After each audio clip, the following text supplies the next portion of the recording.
friends, it's a joy to welcome you for the fourth and final episode of Sampradayan Obbata, Beyond Sampradaya. Today we have four amazing people with us and we believe they will share some stories that will truly impact your life. Pastor Akila, අපිට කිව්වම සම්ප්‍රදායෙන් ඔබට කියලා අපිට සමහරක් වෙලාවට හිතෙනවා සම්ප්‍රදායෙන් හොම්බටද කියලා. නෑ සම්ප්‍රදායෙන් ඔබට. ඉතින් අපිට හම්බ වෙලා ඉන්නවා මේ මිතුරන් 4 දෙනා එක්ක අපි හොඳ සාකච්ඡාවක යෙදෙන්න යනවා. So we'll introduce each one and ask them to say something about themselves so that the audience knows who they are. අපි පටන් ගමු නේද පාස්ටර් විනෝද්ගෙන්. මගේ නම විනෝද් මම දැනට බෙතනි සභාවේ පාස්ටර් කෙනෙක් විදිහට සේවය කරනවා. මට එක භාර්යාවක් සහ දරුවන් දෙදෙනෙක් ඉන්නවා. මගේ පටන් ගැනීම ගැන පොඩ්ඩක් මම කියන්න. මම ක්‍රිස්තියානි පසුබිමකින් නොවේ මම පැමිණෙන්නේ. මම Hindu ආගමික පසුබිමකින් මම පැමිණෙන්නේ. යේසුස් ක්‍රිස්තුස් වහන්සේ අවුරුදු 19 දී තමයි මම පිළිගත්තේ. ඊට ප්‍රථම මගේ ජීවිතේ ඒ තරම් හොඳ ජීවිතයක් නෙමෙයි, හොඳ චරිතයක් නෙමෙයි. මම විවිධ ඇබ්බැහිකම් වලට අසු වෙලා හිටපු කොල්ලෙක්. ඒ වගේම මගේ ජීවිතේ ගැනීම, අධ්‍යාපනය වගේම අනිත් හැම ශ්‍රේෂ්ඨයෙන්ම මම කියන්නේ මගේ ජීවිතෙන් වැටුණු තරුණයෙක් හැටියට තමයි සිටියේ. අවුරුදු 19 තමයි යේසුස් වහන්සේව මගේ දෙවියන් වහන්සේ හැටියට මම පිළිගත්තේ. ඊට පස්සේ අවුරුදු 23 දී මම දේව සේවයට මම ඇතුල් වුණා. දැන් වෙනකොට අවුරුදු 10ක් මම දෙවියන් වහන්සේට සේවය කරනවා. ඉතින් දැන් වර්තමානයේ මම බෙතනි සභාවේ දමිළ සේවය අංශයේ මම පාලකවරයෙක් හැටියට සේවය කරනවා. Thank you Pastor Vinod. සුගා මම ඔයාව සුගා කියලා තමයි දන්නේ. ඔයා ගැනත් විස්තරයක් කියන්නකෝ අපිට. මගේ නම ජුඩිත් සුගන්ධි. ඒ වුණාට මාව සභාවේ අඳුරන්නේ නම් සුගා කියලා. මට බබාලා 3 දෙනෙක් ඉන්නවා. මම මැරි කරලා මට එක හස්බන්ඩ් කෙනෙක් ඉන්නවා. අනිත් එක තමයි මම මේ දෙවියන් වහන්සේව දැනගන්න ප්‍රථමයෙන් මම Hindu ආගම තමයි මම දැව්වේ. මම දෙවියන් වහන්සේව දැනගත්තේ අවුරුදු 6-7 දී වගේ. ඉතින් ඒ කාලේ ඉඳලා මම දෙවියන් වහන්සේත් එක්ක ඉන්නවා. මේ සභාවට ඇවිල්ලා අවුරුදු 20ක් වෙනවා. අචරින් සේවය තුල මම ඊළම ස්ථානයේ මම ඉන්නවා මේ සභාව තුල. අපි මේ අවස්ථාවේදී බ්‍රදර් ලහිරුටත් අවස්ථාව දෙමු. ඔහු හඳුන්වා දෙන්න අපිට. මම බෙතනි කාර්යාලය තමයි මම සේවය කරන්නේ. මම මේ සභාවේ නොවුනට මම ඒ පවුලේ සමාජිකයෙක් හැටියට මගේ කාර්යාලයේ බෙතනි කාර්යාලයේ මාධ්‍යංශයේ තමයි සේවය කරන්නේ. Right. Sister Radhika, can you also give a brief introduction about yourself? Yeah, my name is Radhika. My husband is Ronnie. We have been worshipping at Bethany for the past 4 years. I am a preschool teacher by profession and I am also happen to head the English Sunday school at Bethany.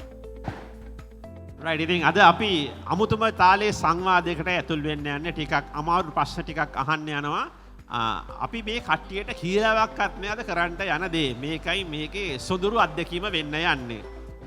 සොඳුරු අත්දැකීමක් වෙන්න යන්නේ සමාජ දුරස්ථභාවයන් බිඳගෙන ඒ වගේම සීමා ඔක්කොම බිඳගෙන අපි අද ඕගලන්ගේ ජීවිතේ පුංචි දෙයක් අහන්න යනවා. නමුත් මම විශ්වාස කරනවා ඒක හැමෝටම ආශිර්වාදමත් දෙයක් වෙන්න යනවා කියලා. ඉතින් අපි පටන් ගමු බ්‍රදර් ලහිරුගෙන්. බ්‍රදර් ලහිරු අපි හැමෝම ඕගලන් දන්නවත් ඇති මේ ලහිරු කියන්නේ කවුද කියලා අද අඳුනගත්තා. නමුත් ඕගොල්ලෝ දැනගෙන හිටියේ නැහැ මේ ලහිරු කියන එක්කෙනාගේ ජීවිතේ අනිත් පැතිකඩ. මොකද එයා හරි නිහඬ චරිතයක්.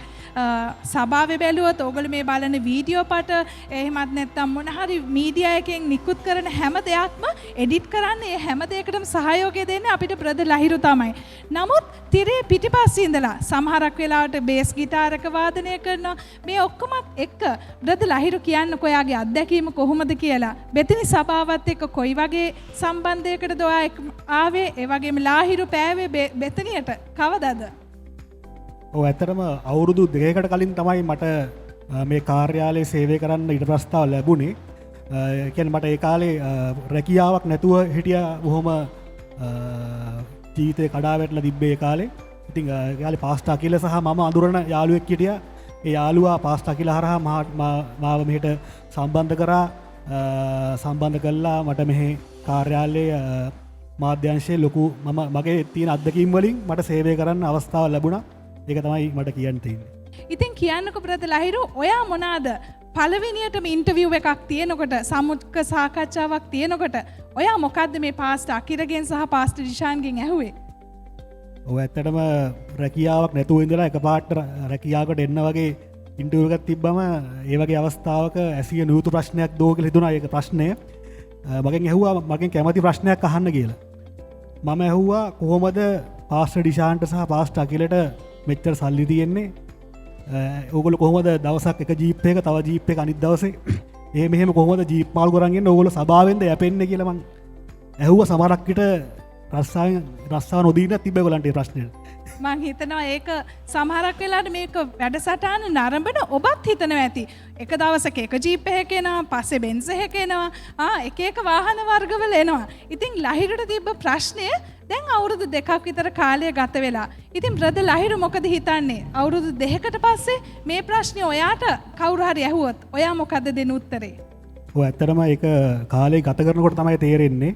ඒ කියන්නේ ඔවුන් මේ සභාවෙන් යැපෙන අය නෙමෙයි. ලගි තියාගෙන මං කියනවා නෙමෙයි.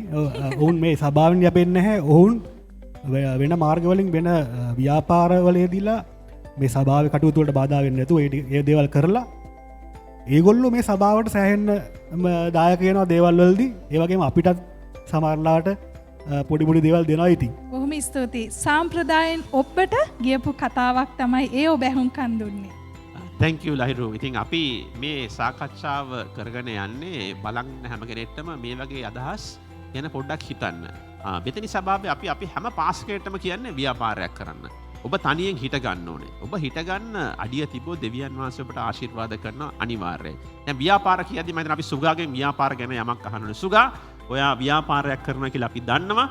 පොඩ්ඩක් ඔයාගේ ව්‍යාපාරය ගැන කියන්න. ඒ වගේම මේ කොවිඩ් කාලේදී සෑහෙන බංකොලොත් තත්ත්වයට පත් වෙලාද අමාරුද කන්න බොන්න නැද්ද මොකද කියලා පොඩ්ඩක් සභාවට කියන්න.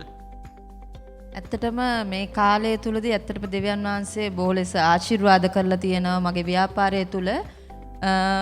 මම මේ කෑම බිස්නස් තමයි කරන්නේ. කෑම ඕඩර්ස් කරනවා, ඕනම තැනකට කෑම ඩිලිවරි කරනවා, ඒ වගේ දේවල් කරනවා. නමුත් මේ කාලය ඇතුළත ඇත්තටම බලන්න ගියාම කෑම පැත්තෙන් ගොඩක් මිනිස්සු වැටිලා ඉන්න කාලයක්. නමුත් දෙවියන් වහන්සේගේ කරුණාවෙන් මට මේ අඩුම තරමේ රෑ කෑමක් හරි හදලා දෙන්න කියන තැන ඒ දෙවියන් වහන්සේ කරුණාව මට දීලා තියෙනවා.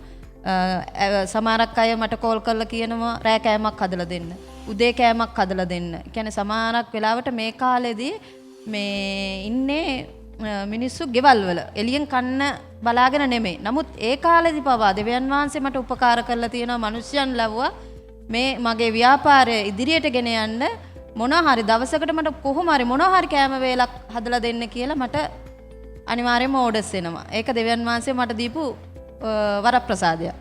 Right, so if you are watching, this is a business story for you. It's a strategy, okay? You have to innovate your business, be ready to do something different.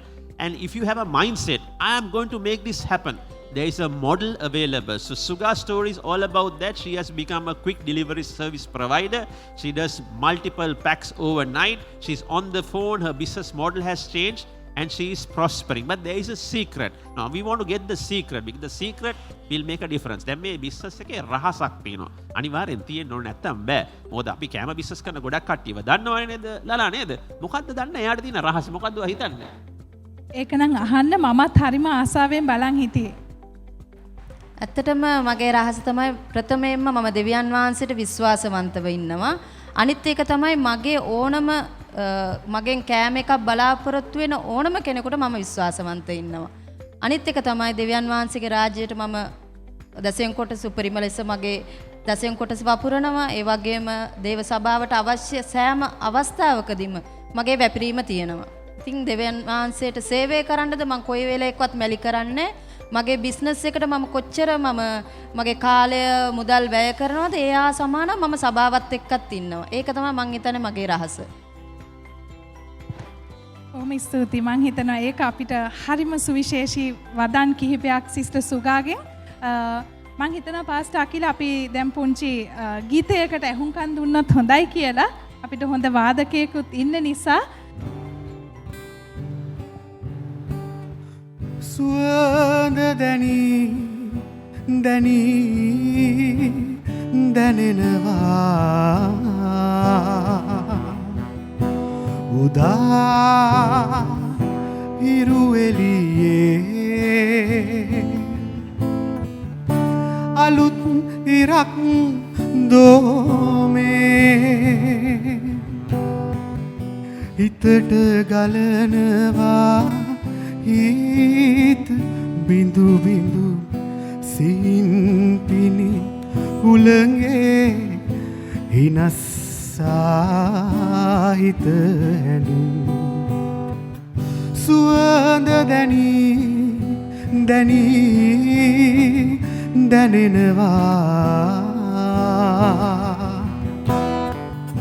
රෑන රෑන එන පාට පාට සමනලයෝ පේන පේන මල් සිපගන්නු ආදරේ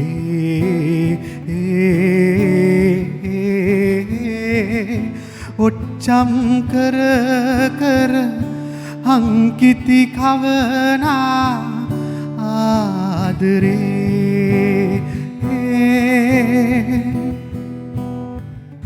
බලාපොරොත්තු දෝත දරා මග බලායිමි ඔබ එන තුරා ආයෙහෙට දවසක් තියේවි අදවාගේ ජීවිතේ සුන්දරද මෙතාරම් සුවඳ දැනී දැනී දැනෙනවා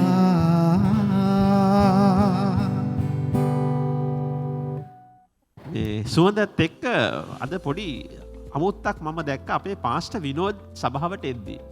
මොකක්දෝ හිතුර අත අල්ලගෙනවා සිස්තරලා ඇයි දන්නෑනේ හරි අත්තට පාස්ට අකිල ඉන්ජෙක්ෂණ එකවත්ද දන්නේ පාස්ට විනෝද් මොකද නික අත අල්ලගෙන ආව කියලා පාස්ට අකිලත් දැක මාත් දැක්කා මොකක් හරි රහසක් තියනවාද ඉන්ජෙක්ෂණ එක ගැන හැමෝගෙම කතාව දැන් හෙඩ්ලයින්ස් එහෙමත් නැත්තා මාතෘකාව ඉන්ජෙක්ෂන් එක පාස්ට විනෝද් මොකදේ ගැන හිතන්නේ මුලින්ම කියන්න ඕනේ මේ ඉන්ජෙක්ෂණය ගැන කියන මම ඉන්ජෙක්ෂණ එක තාම ගාලනෑ සාමාන්‍ය දැන් මේ සමාජ මාධ්‍යේ තිබෙන ප්‍රශ්නයක් තමයි මේ ඉන්ජෙක්ෂන් එක මේ හොඳයිද නැත්තම් මේක ගහන්න එක කමක් නැද්ද දැන් අපෙන් ගොඩක් අය ආනවා මේ ප්‍රශ්නේ ඉන්ජෙක්ෂන් එක ගාන එකෙන් මොනට අතුරු ආබාධ තිබෙනවද දැන් මම තවම ගාල නෑ නමුත් මම ඉන්ජෙක්ෂන් එක ගැන අදහස් කීපය මගේ මතේ මම කියන්නම් එකක් තමයි ගොඩක් මනුෂ්‍යයන්ට තියෙන ප්‍රශ්නය මේ එන්නත් වල මොකක් හරි අතුරු ආබාධ තිබෙනවද ඊට පස්සේ ඉන්ජෙක්ෂන් එක නිසා වෙන රෝග පැමිණෙන්න ඉඩ තියෙනවද කියන එක. දෙවෙනි එක තමයි විශේෂයෙන්ම මේ ක්‍රිස්තියානි සමාජය තුළ තිබෙන ප්‍රශ්නයක් තමයි මේ ක්‍රිස්තියානි අපට මේ එන්නත ගන්න සුදුසුද කියන එක. ඉතින් පළවෙනි ප්‍රශ්නයට මම උත්තරයක් දෙන්නම්. සාමාන්‍යයෙන් අපි දන්නවා පාස්ට මේ අපි ගන්න හැම බේතකම අතුරු ආබාධයක් තිබෙනවා. දැන් අපි ගන්න පැනඩෝල් පෙත්තේ පවා අතුරු ආබාධ තිබෙනවා. එතකොට ඉන්ජෙක්ෂන් එක ගැනීම ඔබගේ ස්වකීය කැමැත්ත. රයිට් ඔබට අපි දන්නවාද ඔබ මේ කාලේ කොවිඩ් කාලේ ඔබ ආරක්ෂා කරගන්න ඔබ විවිධ ක්‍රමවේද ඔබ පාවිච්චි කරනවා ඔබ කොත්තමල්ලි බොනවා උමාලේ අල්ලන මේ වගේ විවිධ දේවල් කරනවා. මේ හැම දෙයක්ම ඔබ කරන්නේ ආරක්ෂාව සඳහා. දැන් මේ එන්නත කියන එකත් ඇවිල්ලා අපිට අඳුනවලා දීලා තිබෙන්නේ අපේ ආරක්ෂාව සඳහා. නමුත් ඒ එන්නත ගන්න එක නැති එක ඔබගේ කැමැත්ත. නමුත් දැන් නිකන් හරි රජයෙන් නීතිගත කරොත් මේක අනිවාර්යයි කියන එක අපි හැමෝටම මේ එන්නත ගන්න වෙනවා. නමුත් දැන් මම තවමත් අරන් නැහැ. මගේ අදහස නම් මේ ඉන්ජෙක්ෂන් එක ගත්තට වැරද්දක් නැහැ. දැන් අනිත් එක තමයි මේ ක්‍රිස්තියානි අයට තියෙන ප්‍රශ්නයක් තමයි මේ එන්නත මේ ක්‍රිස්තියානි අපිට සුදුසුද? දැන් මේකට හේතුව පාස්ටර් අකිල අද සමාජ මාධ්‍යේ මේ අනවශ්‍ය බියක් එක ගැන ඇති කරලා. අපි Facebook තුළ දකිනවා YouTube වල දකිනවා මේ ක්‍රිස්තියානි සමාජය තුළ අනවශ්‍ය බියක් මේ ගැන ඇති වෙලා තිබෙන. දැන් මේක මේ මාතෘකාව විශාල මාතෘකාව කෙටි උත්තරයක් අවශ්‍ය නිසා මම කෙටියෙන් කියන්නම්. මේ ගොඩක් මනුෂ්‍යයන් කියන දෙයක් තමයි මේක අන්තිම කාලේ ඒ නිසා මේ ඉන්ජෙක්ෂන් එක කියන්නේ අයිසි ඇටාය මේ වගේ විවිධ මත තිබෙනවා. මම කියනවා බයිබලේ අනුව බයිබලේ ප්‍රතිපත්ති බයිබලේ අනුව අපි බැලුවොත් දෙවෙනි පැමිණ නැත්නම් අන්තිම කාලේ කියන එක ආරම්භ වෙලාද අවුරුදු 2000ක් වෙනවා. අනවශ්‍ය බියක් ඇති කරගන්න අවශ්‍ය නැහැ කියන එක තමයි මගේ මතය. මේක බයිබලයේ එක්ක මේක සම්බන්ධ වෙන ප්‍රශ්නයක් නෙවෙයි. මේ එන්නත ගැනීමෙන් ඔබ ආරක්ෂා වෙනවා. ඔබට කැමති නම් ඔබට ගන්න පුළුවන්, අකමැති නම් ගන්න නැතුව ඉන්න පුළුවන්. පස්විරොත් මම හිතනවා දමිළ භාෂාවෙන් පොඩ්ඩක් ඕක කියමු කෙටියෙන්. ரைட் இந்த நாட்களில் இந்த கோவிட் என்கிற இந்த வியாதியோடு இந்த இன்ஜெக்ஷன் ஒன்று அறிமுகப்படுத்தி இருக்கிறது எங்களுக்கு தெரியும். இந்த இலங்கை தேசத்திலையும் அதை நாங்கள் இந்த இன்ஜெக்ஷனுங்கிறதான காரியத்தை எங்களுக்கு அறிமுகப்படுத்தி இருக்கிறது. இப்போ கேள்வி இதுதான், இந்த இன்ஜெக்ஷன் நாங்கள் போடுறது, அது இன்ஜெக்ஷன் நாங்கள் பெற்றுக்கொள்வது நல்லமா, இது எங்களுக்கு சரீரத்துக்கு என்ன சரி விளைவுகள் ஏற்படுமாங்கிறதான ஒரு கேள்வி இருக்கிறது. இனி நாங்கள் எடுக்கிற எந்த மருந்துலையும் ஒரு விளைவு இருக்குது. நாங்கள் சொல்லுவோம் சைடு எஃபெக்ட்ஸ்னு சொல்லுவோம். அந்த விளைவு எந்த மருந்திலும் இருக்கும். அப்போ இந்த மருந்து எங்களுக்கு அறிமுகப்படுத்தியிருக்கிறது இந்த கோவிட்ங்கிற வியாதியிலிருந்து எங்களை பாதுகாத்து கொள்ள. அப்போது என்னுடைய கருத்து வந்து இது உங்களுக்கு எடுக்கிறதா இல்லையாங்கிறது உங்களுடைய விருப்பம். ஆனால் இது மூலமாக எனக்கு வியாதி வரும்ங்கிற காரணத்தினாலே எடுக்காமல் இருக்க வேண்டாம். இது வரைக்கும் நானும் எடுத்து இல்லை, ஆனால் எனக்கு எடுக்க சொன்னால் அது கட்டாயமாக இருந்தால் நான் கட்டாயமாக எடுப்பேன். நமக்கு නීතිගත කරලා තිබෙනවා නම් මේක අනිවාර්යෙන් ගන්න ඕනේ කියනවනම් මම අනිවාර්යෙන්ම ඉන්ජෙක්ෂන් එක ගන්නවා. So a good answer, I think. So the choice is up to you. We don't see anything wrong in it. Biblically, there is nothing wrong in it. If the government says to take it, you have to take it. But he has still not done it. What he says is whatever you do in prayer, the Lord will answer. So it all depends on where your faith and where your understanding is. We have absolutely no problem. Pray about whatever you're doing and proceed with it. All right? So with that, Radhika, I want you to give me an answer on this question. Radhika, somebody comes into church with their kids. Now you're the Sunday school teacher. Somebody comes into church with their children. After a couple of weeks, you see that child not in the best of places. Okay? You have to have a discussion with the parents. Now, how do you do it that as a Sunday school teacher or as a leader in the church? And same way as a parent, how can they take this advice from a strange person? Now, we don't know this person, he's coming and suddenly telling me something. So as a parent, how do I take that without getting upset or offended or whatever? What is your view about something like that happens in church? So Pastor, we have this opportunity of working with so many children, and yes, we do meet children with issues, and maybe the parents need to be spoken to, but you can't do it directly on the first day. You can't do it. You have to first build up a rapport with the parent. You have to become friends with them. You have to win over their trust, and as time goes, they will realize that we mean well. It's all in good faith, whatever advice we give. Saying that, still it's not easy. Parents find it very difficult, especially if it's a negative comment or it's some kind of constructive criticism. It's not easy as a parent to accept what is being said.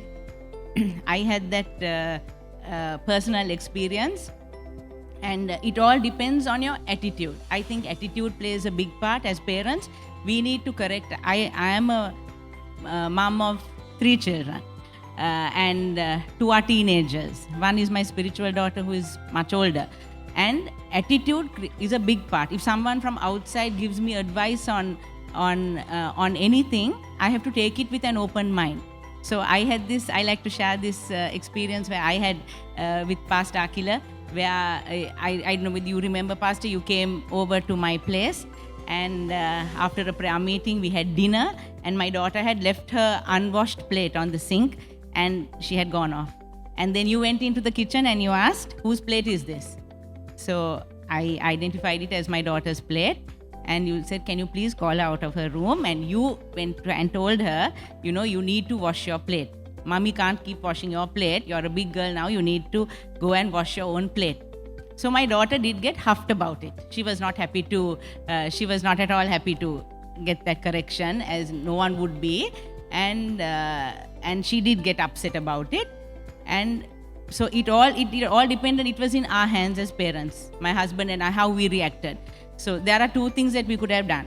One is to take the child side, and I could have spoken to you, Pastor, and told you, she's my daughter, leave it. I will wash her plate till the day she gets married and leaves this house. That's not your problem. But I realized you did it in good faith. You did it with a lot of love. And you were looking beyond that, just that day. So I spoke to her. I sat down and spoke to her. Two things. I said, number one, he's a pastor, he's a teacher, and what he has told you, you have to learn to take in good faith, right? And you can't get angry about it. Tomorrow, you learn from what he has corrected you, and you don't make that mistake again, and we go beyond this. And well, today my daughter and you are great friends. She'll do anything for you. So it's all about your attitude and how you take it. So when we are faced with parents, like when parents are spoken to by a teacher, it's important that they understand with what intention correction is given and take it in the correct way. That's very helpful for you and your child in the future. මං හිතනවා sister රාධිකා ඉතාමත්ම වැදගත් කාර්යයන් කිහිපයක් අපිත් එක්ක අපි ලැබුවා.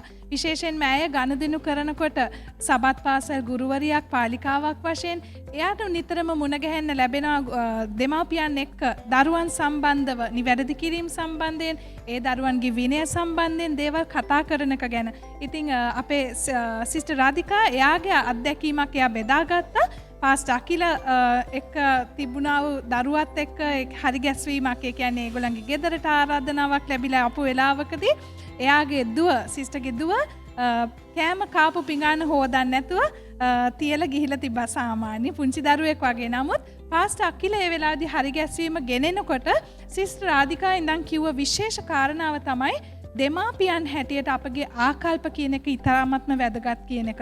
ඒ වෙලාවේදී යාට ඒ ආකල්පයත් එක්ක ඒක වැරදි අතට ගෙනියන්නත් තිබ්බා. නමුත් එයා ඒක දැක්කේ. එයා දුවට කිව්වේ පුතා කාරණා දෙකක් තියෙනවා. එකක් තමයි ඒ පාස්ටර් කෙනෙක්, පාලකවරයෙක් තමයි මේ වාට ඕදන දුන්නේ. ඒ වගේම තමයි මේක අපේ ජීවිතේට යහපතක් එකතු කරන්නා වූ දෙයක් කියලා. ඉතින් දෙමාපියන් හැටියට ඒ වගේම ඇය ඒ වෙලාවේදී දෙමාපිය අම්මා කෙනෙක් හැටියට තමයි එයා ඒකට මුහුණ දුන්නේ. නමුත් අද දවසේ ඔබ මේක වැඩසටහන නරඹන අම්මා කෙනෙක්, එහෙමත් නැත්නම් දෙමාපියන්ගෙන් කෙනෙක් නම් ඔබ ඔබගේ දරුවත් එක්ක ගනුදෙනු කරනකොට ගුරුවරයෙක් හෝ යම්කිසි වැඩිහිටියෙක් යම්කිසි දේව සභාවේ ඉන්නව කෙනෙක් නිවැරදි කිරීමක් ගෙනාවොත් ඔබගේ ආකල්පය කොහොමද? විවෘත මනසකින්ද ඔබ ඒට මුහුණ දෙන්න යන්නේ? ඉතින් බොහොම ස්තුතියි. මම හිතනවා සිස්ටර් රාධිකා ඉතාමත්ම වැදගත් කාරණා කිහිපයක් අපි හමුවේ තැබුවා. රයිට්. ඒකත් එක්ක අපි හමු දෙවියන් වහන්සේ මේගොල්ලන්ගේ ජීවිතවල කළ තියෙන දෙයක් අපි සුගාගෙන් පටන් ගමු. සුගා අපිට කියන්නකෝ. අපිට අහලා තියෙනවා මේ ඔයාට දෙවියන් වහන්සේ හිතා ගන්න බැරි හාස්කම් කරයි කියලා. සිංහල සභාවේ සමහර කට්ටිය දන්නවද? නමුත් දමිළ සහ ඉංග්‍රීසි සභාව මේව ගැන දන්නේ නැහැ. අපිට එක උදාහරණයක් කියන්න බලන්න දෙවියන් වහන්සේ වගේ ජීවිතේ කරපු මේ බලන් ඉන්න කෙනෙක්ව ධෛර්යමත් කරන්න පුළුවන්. ඔවුන්නුත් මේ තත්ත්වයේ සමහරට ඉන්නවා ඇති. ඇත්තටම මම දෙවියන් වහන්සේට ප්‍රථමයෙන් ස්තුතිවන්ත වෙනවා මට මේ අවස්ථාව දුන්නේ එක ගැන. මේ ඇත්තටම කිව්වොත් මගේ ජීවිතයේ හාස්කම් කියන්නේ කියලා නිම කරන්න බෑ. අද වෙනතුරු දෙවියන් වහන්සේ හාස්කම් කරනවා මගේ ජීවිතේ. මම දෙවියන් වහන්සේ පටන් ගත්ත දවසේ ඉඳලම දෙවියන් වහන්සේ මාව හාස්කම් තුලින් තමයි ගෙනාවේ. ඉතින් ඒ අතරින් මම එකක් සුවිශේෂ හාස්කමක් තියෙනවා මගේ ජීවිතේ. මට අපි කසාද බැඳලා අපිට බබාලා හිටියේ නෑ. ඉතින් අවුරුදු 5ක් වගේ කාලයක් මම එතකොටත් මම මේ සභාවත් එක්ක සම්බන්ධ වෙලා හිටියේ. 5ක් වගේ කාලයක් වෙනකන් අපිට බබාලා හිටියේ නෑ. ඉතින් අපි ප්‍රේ කරා. දෙවියන් වහන්සේට කිව්වා. ඒ අතරතුර අපිව අපේ සභාවෙම ඉන්නා වූ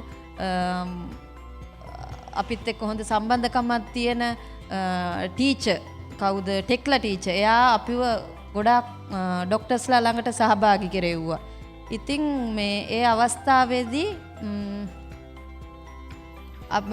ඒ හැම මොහොතෙම ටීචර් මට අපිට කිව්වේ දෙවියන් වහන්සේ තමයි වෛද්‍යවරු තියලා තියෙන්නේ. ඔයා වෛද්‍යවරුන් ළඟට යන්න අවශ්‍යයි. දෙවියන් වහන්සේ ඒ තුලින් ඔයාට යම් දෙයක් කරන්න යනවා කියලා. ඉතින් අපි හැම දෙයක්ම අමතක කරලා කියන්නේ ඕන දෙයක් වෙන්න ඇරලා හිටපු කාලයක ඇත්තටම දෙවියන් වහන්සේ මට පාස්ටර් තුලින් මම මේ විදියට කියන්නම් මම එන්කවුන්ටර් එකකට සහභාගී වුණා. ඒ සහභාගී වෙලා දෙවෙනි එන්කවුන්ටර් එකේ අපේ සභාවේ ඒකට සහභාගී වෙලා ඉන්න වෙලාවේදී පාස්ටර් මට ඉස්සරහට අඬ ගහන්න කලින් මට කිව්වා මේ තිත්තකමෙන් මෙතන ඉන්නා වූ කෙනෙක් ඉන්නවා කියලා. ඉතින් මම මගේ ජීවිතේ සාමාන්‍ය මම තිත්තකම් තියාගෙන වෛර තියාගෙන මම එහෙම ඉන්න කෙනෙක් නෙවෙයි. මම සාමාන්‍ය විදියට ඉන්න කෙනෙක්. නමුත් දෙවියන් වහන්සේ එවෙලෙදි මට කතා කරා. මම තමයි තිත්තකමෙන් ඉන්නේ කියන එක. මොකද මම ජීවත් වුණ ජීවන රටාවත් එක්ක මම දරුවෝ එපා කියලා හිටපු කාලවල් තිබුණා. නමුත් ඒක මගේ නොදැනුවත්කම නිසා. ඉතින් ඒක තිත්තකමක් හැටියට මගේ ජීවිතේ තිබිලා තියෙනවා. ඉතින් ඒ වෙලාවේ මට දෙවියන් වහන්සේ මට පෙන්눔 කරලා දුන්න මගේ තිත්තකම. ඉතින් ඒ තුලින් එදා මම මේ තිත්තකම තුලින් නිදහස් වුණ නිසා මට දෙවියන් පාස්ටර් දිශාන් තුලින් දෙවියන් වහන්සේ මට පෙන්눔 කරලා දුන්නා මේ අවුරුද්දේ අවසන් වෙන්න ප්‍රථමයෙන් ආශිර්වාද ලබන්න යනවා කියලා. ඉතින් ඒ වගේම ඒ අවුරුද්දේ අන්තිම දෙසැම්බර් මං හිතන්නේ 24 25 ඉවර වෙලා 29 වගේ වෙනකොට ඒ සුභාරංචිය මට දැනගන්න ලැබුණා. ඉතින් දෙවියන් වහන්සේ මට හිතාගන්න බැරි. ඉතින් පළවෙනි දුව දුන්න දැන් එයාට අවුරුදු 15යි. එයා තමයි අපේ ජීවිතේ. එයා අපේ ප්‍රින්සස්. ඒ වගේම එතනින් දෙවියන් වහන්සේ අපිව අත්හැරියේ නෑ. තව මට පුතාලා දෙන්නෙක් දුන්නා. දැන් බබාලා 5 දෙනෙක් ඒ කියන්නේ අනාගතය ගැන කියන්නේ. අනාගත වාක්‍යයක්ද කොහෙද කියුනේ? නේද? පාස්ටර් සමහර කලාවට ගොඩාක් වෙලාවට කියන සුගා තව දෙන්නෙක් හම්බෙන්න යනවා. එහෙම කියලා ඒක මගේ හිතේ තියෙනවා ඇති වෙන්න ඇති. එහෙම හිතමු. මට බබාලා 3 දෙනෙක් දෙවියන් වහන්සේ දීලා තියෙනවා. ඒක තමයි මගේ ජීවිතේ දෙවියන් වහන්සේ කරපු ලොකුම හාස්කම. ඉතින් දෙවියන් වහන්සේ ඊට වඩා දේවල් මගේ කරලා තියෙනවා. තව හාස්කමක් තමයි මම ඒක කෙටියෙන් කියන්නම්. අපි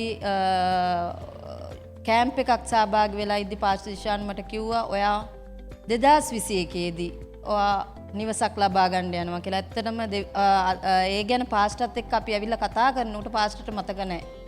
නමුත් දෙවියන් වහන්සේ අපිට දේවදාසයන් තුලින් කතා කරන දේවල් ඉෂ්ට වෙන්න යනවා. අපි ඒ තුල විශ්වාසවන්තව ඉන්න නිසා මම හිතන විදියට මේ අවුරුද්දේ අපිට එතනට පා තබන්නට අනිත් එක 175ක් වගේ අපි අත්පත් කරගන්න දෙවියන් වහන්සේ අපිට කරුණාව දීලා තියෙනවා. ඒව තමයි මගේ ජීවිතයේ හාස්කම්. තව ගොඩාක් දේවල් තියෙනවා මගේ ජීවිතේ. මගේ මුළු ජීවිතේම හාස්කම. ඉතින් ඒවා කියන්න මං හිතන්නේ මට කාලයක් දවසක් හම්බ වෙයි. ඒක තමයි මගේ ඇත්තටම මේ හාස්කම් මගේ ජීවිතේ. මං හිතනවා මේ අහන් ඉන්න ඔයාලට මේ ගැන අහනකොට සුගාගේ ජීවිතය තුළ දෙවියන් වහන්සේ කරපු ඒ හාස්කම් ගැන අහනකොට එයා කිව්වා එක හාස්කමක් නෙමේ තවමත් ඒ දෙවියන් වහන්සේ හාස්කම් කරනවා කියලා. ඉතින් බලන් ඉන්න ඔයාලා හිතනවා නම් ඒ සුගාගේ දෙවියන් වහන්සේ අද දවසේ ඔයාගේ ජීවිතේ මගේ ජීවිතේත් හාස්කම් දිගටම කරන්ට යනවා.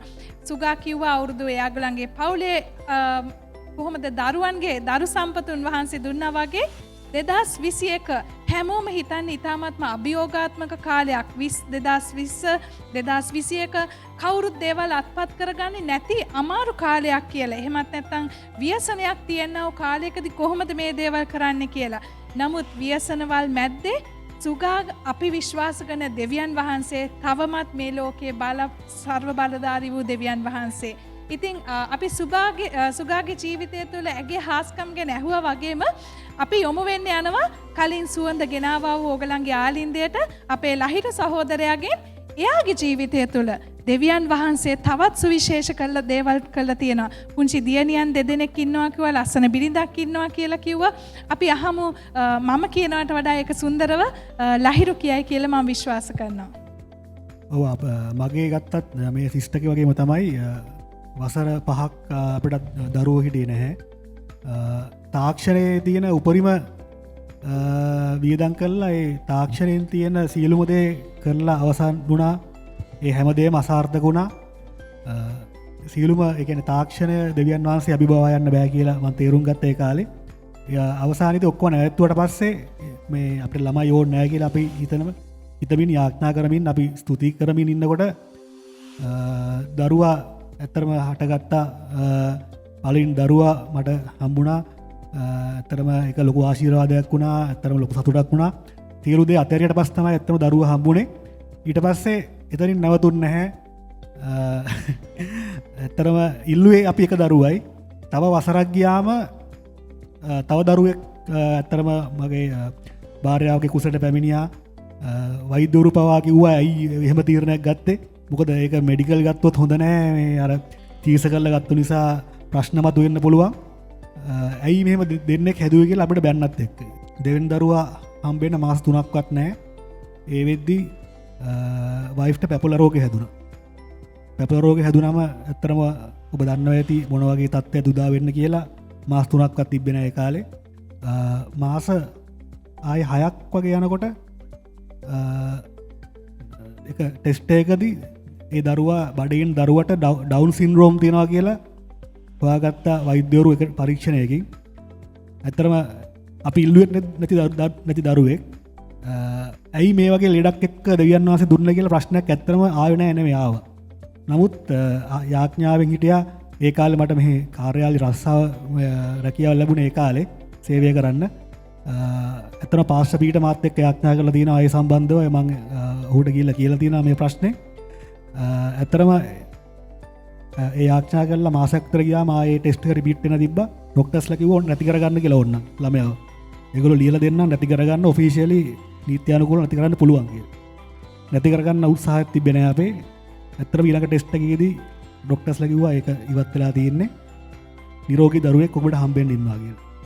ඉතින් ඒක තමයි මගේ දරුවෝ දෙන්නගේ සාක්ෂිය දැන් දෙන්නව ඉන්නවා අවුරුද්දක ගැප් එකක් තියෙන දරුවෝ දෙන්නගේ. ඉතින් දෙන්න සටන් කරමින් හොඳට ඉන්නවා මේ දවස්වල. Everybody who is here on stage today can testify to the miracles in their lives, in their children. We are so blessed, and if you are watching us and if you are struggling in this area, you need a child, whatever background you come from, whatever religion you come from, please reach out to us. Our number is on the screen. Call us and we want to pray for you. Now as Pastor Vinod prays, just have faith. All you do is have faith, okay? Forget everything else. Forget what the doctors said. Forget what your parents said. The Lord will ensure that your miracle is released. දරුවන් කියන්නේ දෙවියන් වහන්සේ දෙන්නා වූ දායාදයක්. ඔබ මොන පසුබිමකින් මොන ආගමකින් ආවත් දරුවෙක් නැත්තම් කනස්සල්ලව ඉන්නවා නම් අපිත් එක්ක සම්බන්ධ වෙන්න මේ යාඥාව අල්ලගන්න ඔබට තියෙන විශ්වාසය කරන්ට පමණයි උන්වහන්සේට කළ නොහැක්කක් නැත. පස්ටර් විනෝද් අපි වගේ ආදරෙන් ඉල්ලනවා හාස්කම් දැකපු කෙනෙක් හැටියට හැම දවසකම හාස්කම් අත්විඳින කෙනෙක් හැටියට මේ බලන් ඉන්න හැම කෙනෙක් උදෙසාම ඒ ප්‍රශ්නේ තුලින් යනවා නම් ඔවුන් උදෙසා යාඥා කරන්න. හොඳයි අපි යාඥා කරන්න කලින් මම විශේෂයෙන්ම කියන්න කැමතිද මෙතන ආස්කම් ගැන කතා කරා මම හිතනවා මට අපි හැමෝටම අවස්ථාවක් නැති වෙයි වෙලාව අඩු නිසා අපි හැම කෙනෙකුගේම ජීවිතේ දෙවියන් වහන්සේ ආස්කම් කරලා තිබෙන හේතුව උන්වහන්සේ ආස්කමේ දෙවිඳුන් පාස්ටර් අකිල කිව්වා වගේ දෙවියන් වහන්සේට කළ නොහැකි කිසිම දෙයක් නැහැ අපේ ජීවිතේ. ඒ නිසා මේ වැඩසටහන බලන් ඉන්න ඔබ විවාහකයි ඔබ සමහර වෙලාවට ඔබට තවමත් දරුවෙක් නැතුව ඇති ඔබ මොන ආගමික පසුබිමේ සිටියත් ඔබ වැඩසටහන බලන් ඉන්නවා නම් ඔබ කරන්න ඕන එක දේ ඔබ යේසුස් වහන්සේව විශ්වාස කරන්න. මම ඇදහිල්ලේ මම විශ්වාසයෙන් යාඥා කරන්න යනවා. අපි විශ්වාස කරනවා අපේ දෙවියන් වහන්සේ අපගේ යාඥාව අසනවා. උන්වහන්සේ යාඥාව අසමින් උන්වහන්සේ ආස්කම් කරන්න යනවා. හොඳයි අපි යාඥා කරමු පියාණනි මේ දවසේ අපි යාඥා කරනවා යේසුස් වහන්සේගේ නාමයෙන් මේ වැඩසටහන බලාගෙන ඉන්නා වූ ස්වාමිනී හැම කෙනෙක් උදෙසාම මම යාඥා කරා. අපි දන්නවා ස්වාමිනී මේ කාලේ පියාණන් හැම කෙනෙකුගේම ජීවිතේ ආස්කමක් බලාපොරොත්තු වෙනා වූ කාලයක්. ස්වාමිනී ඔවුන් මොන පසුබිමක සිටියත් ඔවුන් මොන ආගමික පසුබිමකින් සිටියත් අද ඔවුන් වහන්සේව විශ්වාස කරනවද?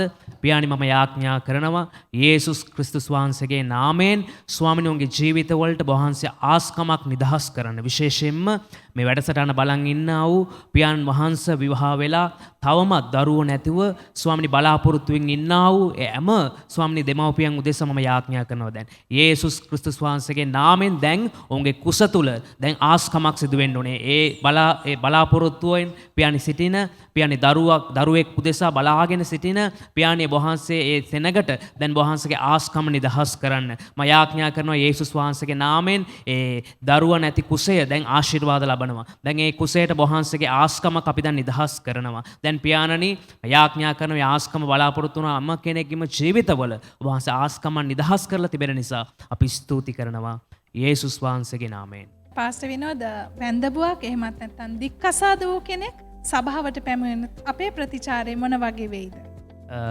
ප්‍රථමයෙන් මම කියනවා මේ දික්කසාදය අපි අනුමත කරන්නේ නැහැ. බයිබලයේ අපි විශ්වාස කරන්නේ බයිබලයේ ප්‍රතිපත්තිය අපි විශ්වාස කරනවා. දික්කසාදය අපි අනුමත කරන්නේ නැහැ. කවුරු කෙනෙක් ඇවිල්ලා ඇහුවොත් දික්කසාදය සම්බන්ධව අපි කියන්නේ නැහැ දික්කසාද වෙන්න කියලා. නමුත් මේකේ අනිත් පැත්ත පාස්ටර් අකිලයි සිස්ටර් ලලා ආපු ප්‍රශ්නෙට උත්තරේ දැන් අද වර්තමානයේ එවැනි මනුෂ්‍යයන් දිහා කොහොමද අපි බලන්නේ? අපි දැක්කොත් අද වර්තමාන සමාජයේ එවැනි අය ප්‍රතික්ෂේපයට ලක් වෙලා තිබෙනවා. ඒ කියන්නේ මනුෂ්‍යයන් විසින් ඒ අයව අයින් කරලා තිබෙනවා.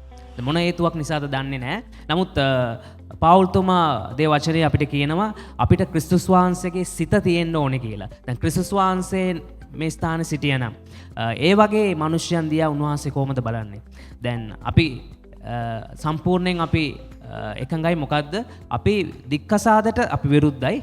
නමුත් දික්කසාද වෙච්ච මිනිස්සෙක් සභාවට ආවොත් නැත්නම් ඉටියොත් අපි ඒ අය දිහා කොහොමද බලන්න ඕනේ? යේසුස් වහන්සේ ඒ අය දිහා බලපු විදිහට තමයි බලන්නේ. හේතුව අපි දන්නවා දෙවියන් වහන්සේ පාපය උන්වහන්සේ එපා කරනවා. නමුත් පව්කාරයව උන්වහන්සේ පිළිගන්නවා. පව්කාරයට උන්වහන්සේ ආදරේ. අනිත් වචනෙන් කිව්වොත් දැන් දික්කසාද වෙච්ච කෙනෙක් නැත්නම් වැන්දබූ කෙනෙක් ඒගොල්ලන්ගේ ජීවිතය අපි ප්‍රතික්ෂේප කරන්නේ නැහැ. අපි ඒගොල්ලන්ට උපකාර කරන්න යනවා. ඒගොල්ලන්ගේ ජීවිතය ඉදිරියට යන්න අපි ඒගොල්ලන්ට උපකාර කරන්න අවශ්‍යයි. right ප්‍රතික්ෂේප කරන්නේ උපකාර කරනවා. ඒක තමයි අදහස. thank you pastor. Radhika, we are running out of time, so very quickly, you have come from a different background in terms of church. You have come to Bethany. What is different about Bethany? Bethany, pastor, for me has changed my attitude. I had a very judgmental attitude about people. Like what Pastor Vinod said just now, I would look at a person from a not so great background with a lot of judgment. But Bethany has changed that for me because Bethany is full of love. We accept people for who they are. We accept people in whatever situation they are, and we reach out to them with so much love. And that is what I felt when I first walked in here, and that is the difference I see. ඇත්තෙන්ම sister කියද්දී ඇය පැහැදිලි කළා. එයා මුල්ම අවස්ථාවේදී මෙතනට පා තබද්දී ඇයව පිළිගත්තා වූ ඒ බෙතනියේ තිබුණා වූ ප්‍රේමය ඇගේ ජීවිතේ වෙනස් කළා.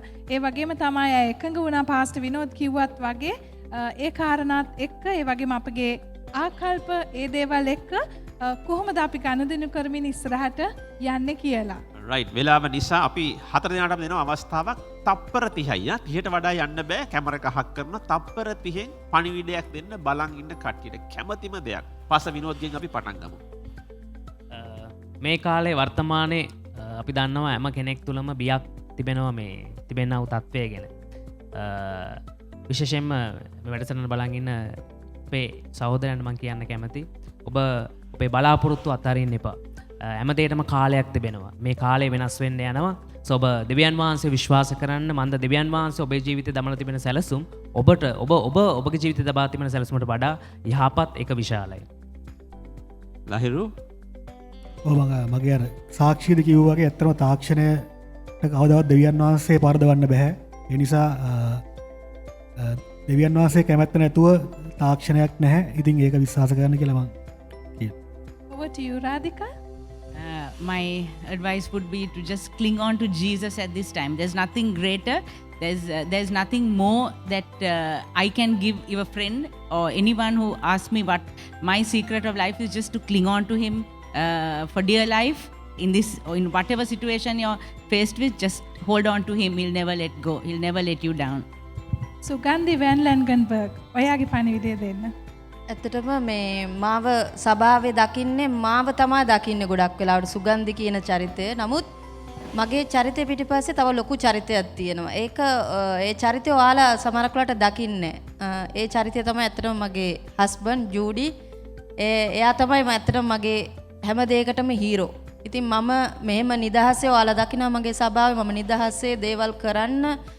එයා මාව විශ්වාස කරනවා. එයා මාව නිදහස් කරනවා.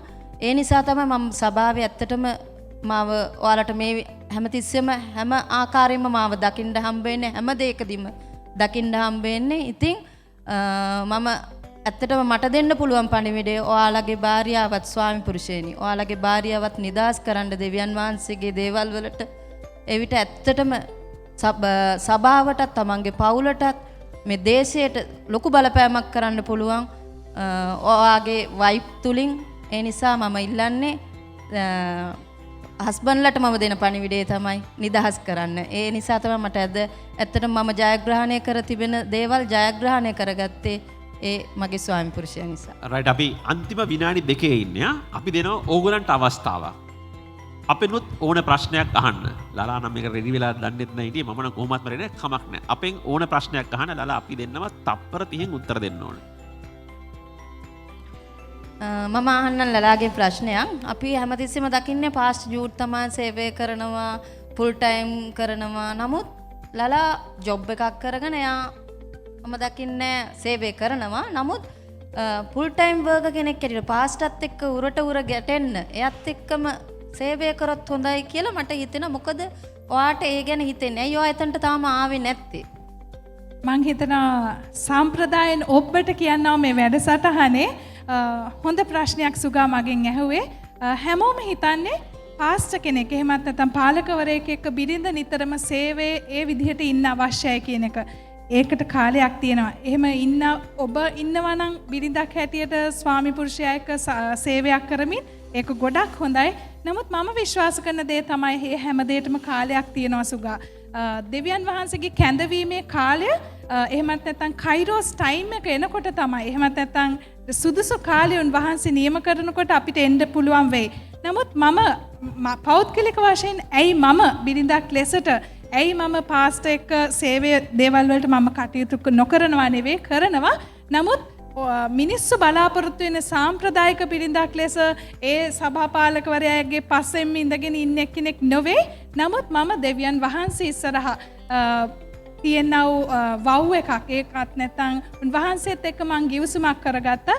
මොකද පාස්ටර් සේවයට එන්න කලින් එයා බැංකුවක සේවය කළා. එයා රැකියාව අහිමි කරගෙන කියන්නේ එයා ඒකෙන් අයින් වෙලා දෙවියන් වහන්සේගේ සේවයට පා තබනකොට එයාට ආයි හැරිලා බලන්න බෑ. නමුත් දෙවියන් වහන්සේ අපිට කියලා තියෙනවා දර්ශනය තියෙන පුද්ගලයාට සහයෝගයක් වෙනවා නම් සුගා මං හිතනවා ඒක ඊටත් වඩා සුවිශේෂ දෙයක් කියලා. ඉතින් බිරිඳක් හැටියට මම හිතනවා රැකියාවක් කරමින් පවුලට අපි දේවල් සපයනකොට දෙවියන් වහන්සේගේ කාර්යය ස්වාමි පුරුෂයා 100% කරගෙන යනකොට මම හිතනවා ඒක දෙවියන් වහන්සේ ඉදිරියේ පිළිගැනීමේ දෙයක් වෙන්නේ නැති කියලා. මං හිතනවා මං ඔයාගේ ප්‍රශ්නෙට උත්තර දුන්නා කියලා. රයිට් තව ප්‍රශ්න මොකුත් නැත්නම් අපි ප්‍රශ්න තියෙනවද? ඔව් මට පොඩි ප්‍රශ්න. දෙන්න දානවා. කියන්න බෑ. මගේ ප්‍රශ්නය තමයි ඇත්තරම පාස්ටර් අකිලගේ පියාණන් දයාබර පියාණන් ඇතරම මියදුනා මාස කීපයට කලින් ඒ අවස්ථාවදි තිබ්බා එහෙදී විශේෂ ආඥා රැස්වීමක් තිබ්බා. මමත් ඒකට සහභාගී වුණා. ඇත්තරම ඒකෙදී එතනදී ඒ ඔබ සහ ඔබගේ පවුලේ කට්ටිය එතනදී සමහරක් ගීතිකා කියන සමහර අය ඇත්තරම සතුටක් ඉන්නා වගේ මම දැක්ක නිකන් එතන. එහෙම මරණ ගෙදරකදී පුළුවන් ද එහෙම ඉන්න? මල ගෙදර සතුටෙන් හිටියද? හරි. ඉතින් මම පුළුවන් ඉදම්මත් කෙටියෙන් කියන්නම්. එක ඇවිල්ලා හරිම දුකයි. අපි ඇඬුවා. අඩන්න ඕනෙලාට අඩන්න. මේක කිසි ප්‍රශ්නයක් නෑ. අපේ දුක අපි දන්න ආකාරයෙන් නිදහස් කරන්න ඕනේ. දෙක එලිදරව් ඇවිදින්න. එලිදරව් ඇවිදින්න කොහොමද? මම දන්නවා මගේ තාත්ති යේසුස් වහන්සේව පිළිගත්තා. ඔහු ගියේ ස්වර්ගයට. කවදා හරි මම ඔහුව මුණ ගැහෙනවා කියන අදහස. ඉතින් මුළු පවුලටම ඕක තියෙනවා. තුන ඇවිල්ලා අපි එකතු වෙලා පවුලක් හැටියට යාඥා කරන වෙලාවලදී කතා කරන වෙලාවේදී මේ ඇවිල්ලා කතා කරමු මාතෘකාවක්. කවදා හරි දවසක අම්මි තාත්ති දරුවෙක් වෙන්න පුළුවන්. සමහර දෙවියන් වහන්සේ මේ ලෝකෙන් ගන්න පුළුවන්. ඒ අවස්ථාවේ මුහුණ දෙන්නේ කෙසේද කියන එක අපි කතා බහ කරලා ඉවරයි. ඉතින් මේ දේවල් පවුල තුල සාකච්ඡා කරාම ඒ අවස්ථාවට අපි සූදානම්. නමුත් මේ හැම දෙයක්ම තුල තියෙන ලොකුම විශේෂ දේ ඇවිල්ලා the peace of God. ජේසුස් වහන්සේගේ ඒ සැනසීම අපේ හදවත තුල තිබ්බා. ඉතින් අපි එදා කරේ ඇත්තටම ඔහුගේ ජීවිතය සෙලිබ්‍රේට් කරා. ඔහු ගැන අපි වර්ණනා කරා. ඉතින් මේක තමයි ක්‍රමවේදය. ඉතින් අපි කරන්න යන දේ මේකයි. මම අපේ තුන් දෙනාගේ මිලන මයික් ටික තියලා පොඩ්ඩක් හිට ගන්න කියලා. රාධිකා ඔයත් හිට ගන්න මෙහෙම. රයිට්? හිටගෙන අපි කරන්න යන්නේ මේකයි. රාධිකා ඇවිල්ලා බෙතනි ඉංග්‍රීසි සන්ඩේ ස්කූල් එකේ ඉංග්‍රීසි ටීචර්. සිස්ටර්ලාත් ඔයත් හිට ගන්න. රයිට්? සන්ඩේ ස්කූල් එකේ ටීචර්. ඉතින් යා සන්ඩේ ස්කූල් එකේ ළමයිට සින්දු උගන්වනවා. ඉතින් අපි සින්දුවක් කියාගෙන ඇක්ෂන් දාගෙන කතාව ඉවර කරන්නට යන්නේ. අපිට පුළුවන් තරම් මයික් ස්ටෑන්ඩ් එකක් දෙන්න යාට දීලා ඕගොල්ලොත් ගෙදර ඉඳලා මෙන්න මේක try කරන්න. කොරෝනා කාලයේදී ගෙදර ඉන්න එකේ අඩුම ගානේ පොඩි එකාට මෙන්න මේකද කියලා දුන්නොත් එහෙම ඔහුගේ ජීවිතේත් වෙනසක් වෙන්න යනවා. අපි ඉංග්‍රීසියෙන් කියන්නේ නමුත් ඇක්ෂන් එක අල්ලගන්න ඔබට අර්ථය තේරෙයි. Radhika, any Sunday school song you like with action so that everybody can catch the action. හරි ඉතින් මේ දවස්වල Zoom එකේ අපි ඔක්කොම කරන්නේ අපි සන්ඩේ ස්කූල් නතර කරලා නෑ පාස්ට. අපි Zoom එකේ සන්ඩේ ස්කූල් එක ගෙනියනවා. එතකොට මේ උඩ කොටස තමයි පෙනෙන්නේ Zoom එකේ. එතකොට හිට ගන්න කිව්වොත් ළමයි එහාට මෙහාට දුවනවා. ඉතින් අපි කරන්නේ ඉඳගෙන පුළුවන් තරම් ඇක්ෂන්ස් කරනවා ඒගොල්ලන් ඒ ළමයිව එන්ගේජ් කරන්න. So this is one of the songs, one of my favorites, and the children love it. So I'll teach it to you all. I'm in right, out right, upright, downright, happy all the time. I'm in right, outright, upright, downright, happy all the time. Since Jesus Christ came in and took away my sin, I'm in right, outright, upright, downright, happy all the time.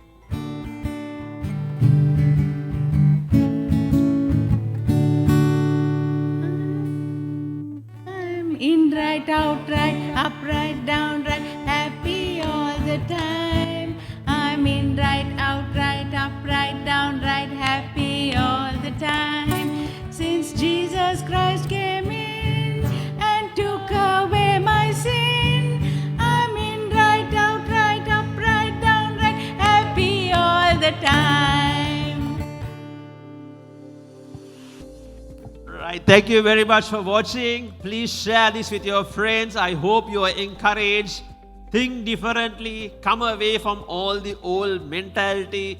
Think like Jesus. Move like Jesus. This is Bethany. We love you.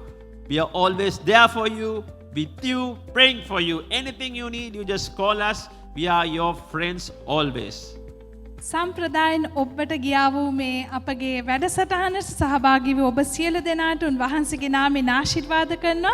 ඉතින් සමාජ දුරස්ථභාවයන් බිඳගෙන සීමා සංචරණය වීමට තියෙන සීමාවල් බිඳගෙන අපි තාක්ෂණය ඔස්සේ ඔබගේ ආලින්දයට ආවා. අපි විශ්වාස කරනවා ඔබ හැමදාමත් බෙතනි එකත් එක්ක keep in touch. එහෙමත් නැත්නම් සම්ප්‍රදායෙන් ඔබට සමග ඔබ දිනපතා අපිත් එක්ක සම්බන්ධ වෙයි කියලා අපි විශ්වාස කරනවා.